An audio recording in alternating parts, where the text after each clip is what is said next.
This side Rahul Magan here as a Group Chief Executive Officer, Treasury Consulting, and also a venture capitalist. As we speak, Treasury Consulting is a multinational headquartered group based out Singapore. We are a multinational hedge fund, but proprietary, which means no third party can invest funds in our hedge fund. And our fund is 100% profitable in nature. So, आज reserve bank of India की policy आई और reserve bank ने repo rate को 40 basis point hike कर दिया। भारत की बिकाऊ media के बहुत सारे बिकाऊ एंकर्स, कुछ के तो मैंने स्टेटमेंट भी आज गूगल पे चेक किए और बाकियों के कल करूंगा, उन्होंने इस पॉलिसी की तारीफ करी। कॉमन सी बात है, क्योंकि उनकी ना कल इतनी औकात थी या नॉलेज थी कि वो इसके अगेंस्ट जा सकें, ना आज उनकी इतनी औकात है, ना ही आने वाले 100 साल में उनकी इतनी औकात होगी। एग्जाम्पल, आरबीआई का कहना है कि देश में इन्फ्लेशन बढ़ रही है, इसलिए हमने रेपो रेट हाइक किए। गुड।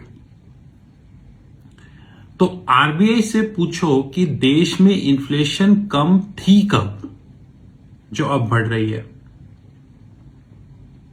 2014 में कांग्रेस गवर्नमेंट के टाइम में भी तेल 130-140 तक गया था, लेकिन तब तेल में आग नहीं लगी थी, लेकिन अब लगी। इंडिया में पिछले 1 साल से इन्फ्लेशन इस लेवल तक पहुंच चुकी है कि इंडिया में सेविंग क्राइसिस ऑलरेडी स्टार्ट हो चुका है। अब सेविंग क्राइसिस क्या होता है? सेविंग क्राइसिस का मतलब होता है कि अगर आप 100 रुपीज कमाते हैं तो 80 आपके एक्सपेंसेस हो गए और 20 आपकी सेविंग। लेकिन अगर इन्फ्लेशन इस रफ्तार से बढ़ती है तो आपकी सेविंग्स नेगेटिव हो जाती हैं। इंडिया में आज इन्फ्लेशन डबल डिजिट से भी ऊपर है। जैसे कि मैं आपको एक एग्जांपल देता हूं कि दुनिया के मेजॉरिटी सेंट्रल बैंक्स, रादर मैं बोलूं top central banks, inflation compute करते हैं 2 बेस्ट मेथड से, जिसमें एक मेथड आता है HIPS। यूरोप के सेंट्रल बैंक्स HIPS से कंप्यूट करते हैं, जबकि यूएस जीडीपी डिफ्लेटर से कंज्यूम करता है। तो ये 2 दुनिया के बेस्ट मेथड्स माने जाते हैं इन्फ्लेशन को कंप्यूट करने के लिए। लेकिन इंडिया में reserve bank of India inflation compute करता है WPI से, होलसेल प्राइस इंडेक्स। यानी कि एप्पल के इस जमाने में खड़े होके किसी ऐसे मोबाइल फोन को यूज करना जो कि बिल्कुल वेस्ट ऑफ टाइम है, यही हाल आरबीआई का है। अब आरबीआई ने 40 बेसिस पॉइंट रेट हाइक कर दिए और भारत की बिकाऊ मीडिया के बिकाऊ एंकर आरबीआई के इस मूव को जस्टिफाई करने में लग गए। आपको पता है इकोनॉमी पर इसका डिवास्टेटिंग इंपैक्ट होगा। डिवास्टेटिंग इंपैक्ट का मतलब होता है ऐसा इंपैक्ट जिसे सहना असंभव होगा। मैं आपको समझाता हूं कैसे। आरबीआई के 40 बेसिस हाइक करने से एक सिस्टम क्रिएट होगा। उस सिस्टम को कहते हैं, वो ऑलरेडी है, जबकि वो इंडिया में कंप्लीटली फेल्ड है और आरबीआई ने खुद इस बात को कई बार एडमिट किया है। आप गूगल पे चेक कर सकते हैं। उस सिस्टम का नाम होता है transmission mechanism of monetary policy. अब ये transmission mechanism of monetary policy होता क्या है? जब सेंट्रल बैंक 1 बेसिस पॉइंट का रेट हाइक करता है तो जितने भी कर्व्स उस देश में होते हैं, जिन्हें बेंचमार्क कर्व या की रेट कर्व्स के नाम से जाना जाता है, वो 1 बेसिस पॉइंट से अप हो जाने चाहिए।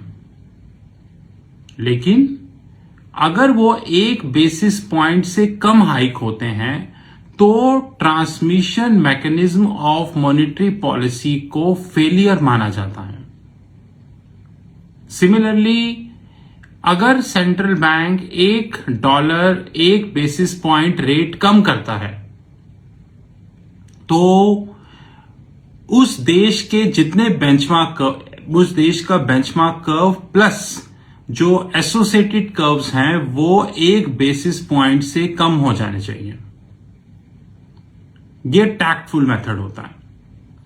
इंडिया के अंदर transmission mechanism of monetary policy नाम की कोई भी चीज एग्जिस्ट नहीं करती। और सबसे खुशी की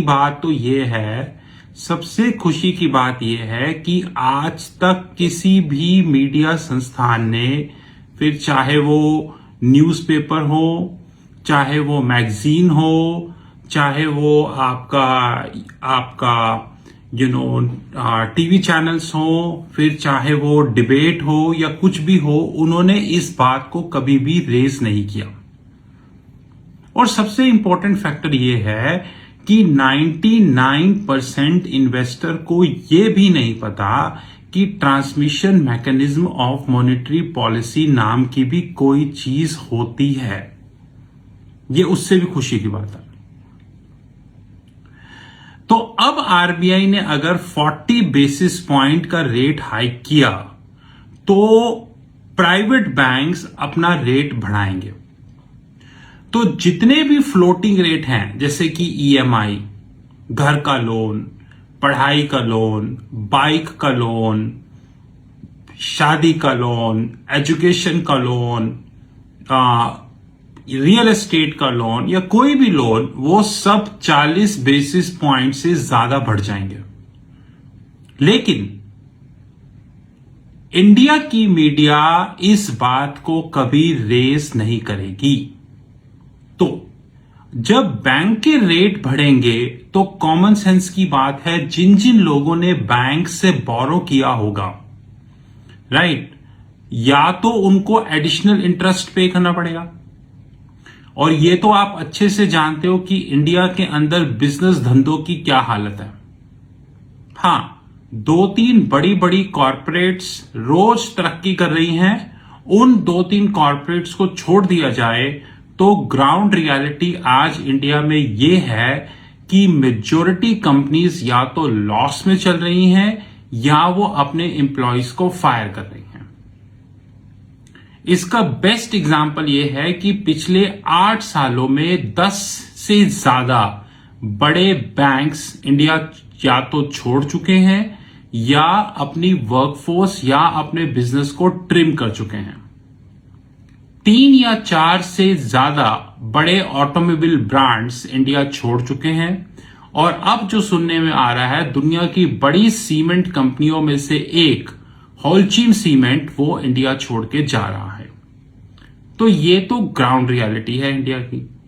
अब रही बात पेटीएम, ओला, स्विगी, उबर, जोमैटो, लेंसकार्ट, अपस्टॉक्स, ये सारी घाटे में चल रही हैं।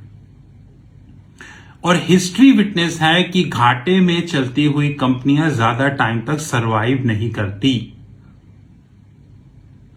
तो 40 बेसिस पॉइंट का हाइक करने से बैंक, जो बेसिकली लेंडर है जिसने फ्लोटिंग रेट पे फंडिंग उठाई है, उसकी बुक्स में जबरदस्त इंपैक्ट होगा और मेजॉरिटी कस्टमर इस इंपैक्ट को फेस नहीं कर पाएंगे। तो वो क्या करेंगे? नॉन परफॉर्मिंग असेट्स, जैसे कि एक पब्लिक स्टेटमेंट के हिसाब से पिछले 7 से 8 सालों में नियर अबाउट 11 लाख करोड़ से ज्यादा 11 लाख करोड़ से ज्यादा का non performing asset phase out कर दिया गया, सिर्फ अपनी बुक्स को चमकाने के लिए।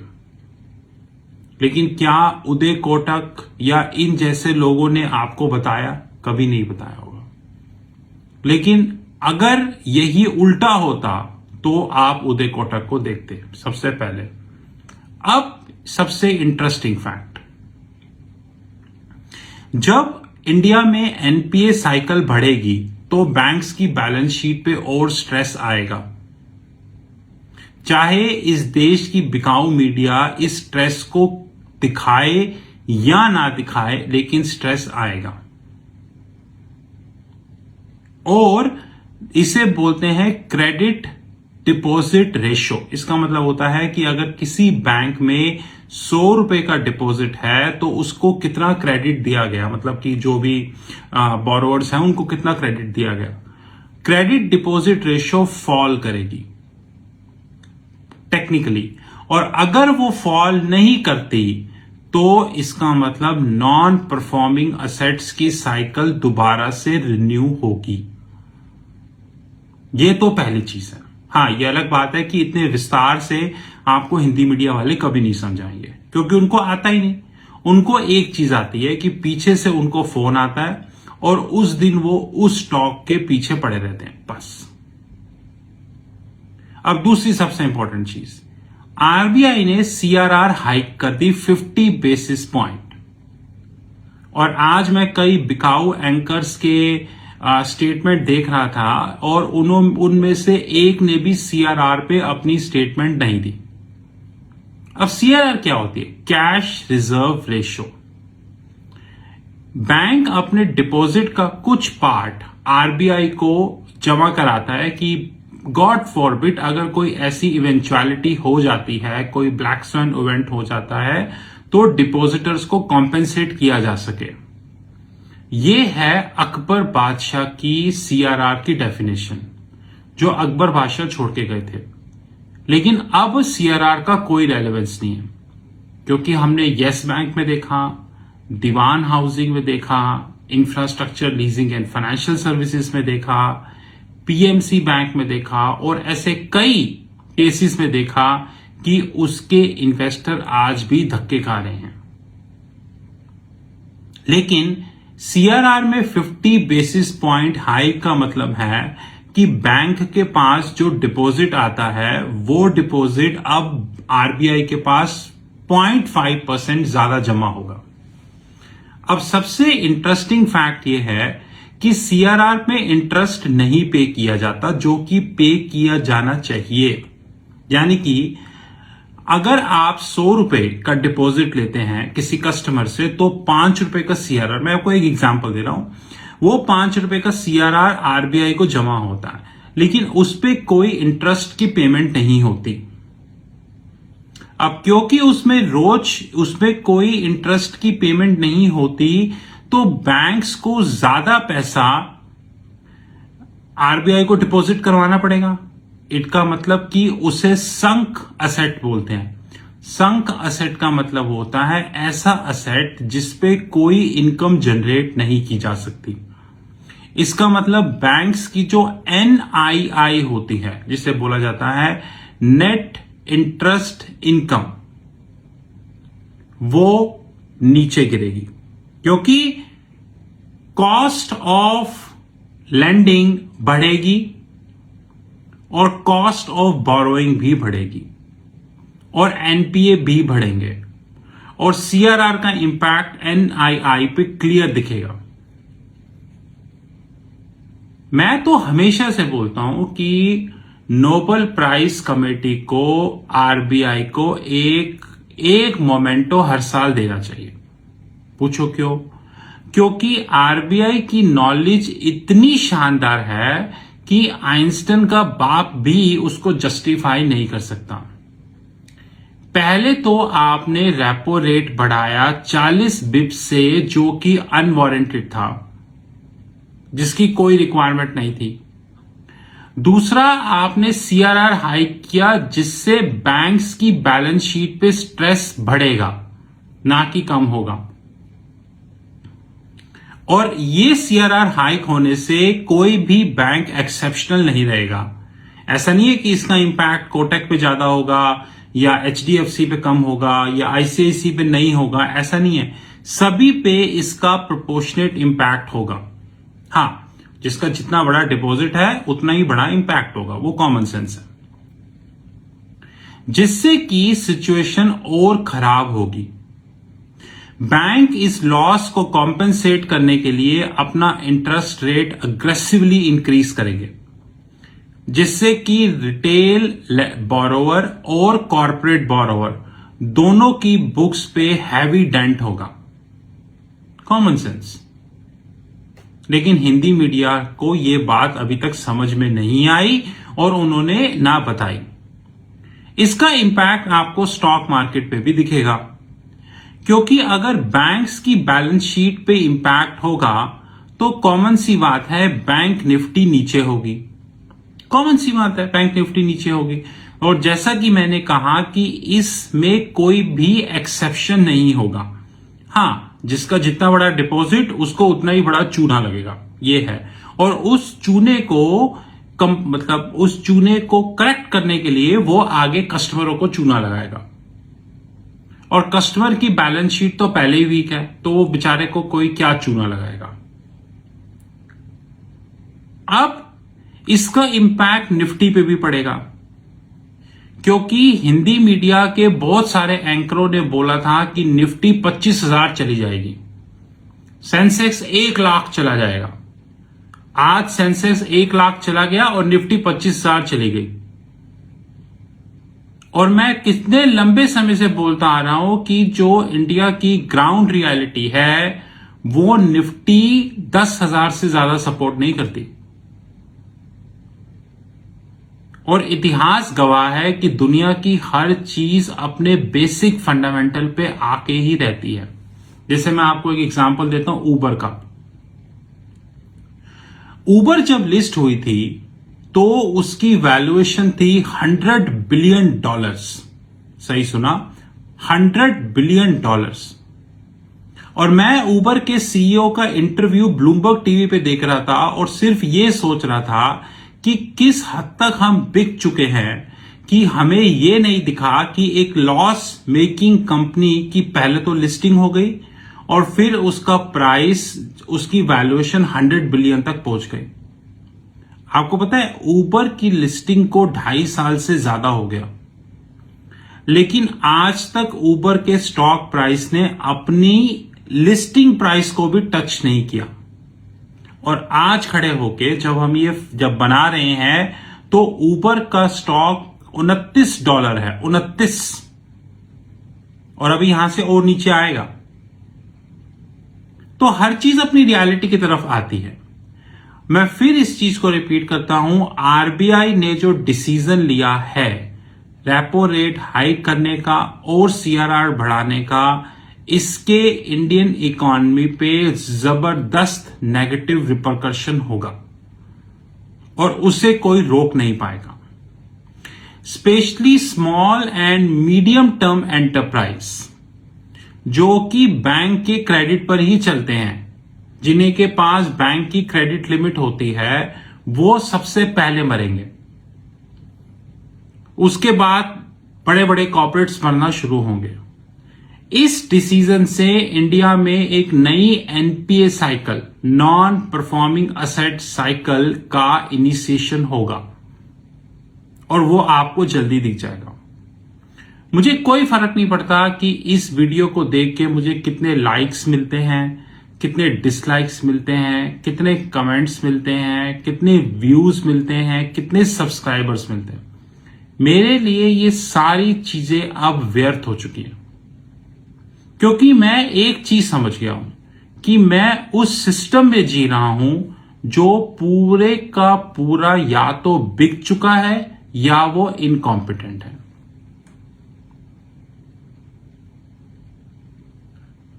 इस डिसीजन का इंपैक्ट ना स्टॉक मार्केट के लिए अच्छा होगा, ना इंडिविजुअल इन्वेस्टर के लिए अच्छा होगा, ना बैंक निफ्टी के लिए अच्छा होगा, ना किसी के लिए अच्छा होगा। यह बात मैं आपको आज लिख के दे रहा हूं। This is Rahul Magan from Tracy consulting group. You knew my personal number 9899242978.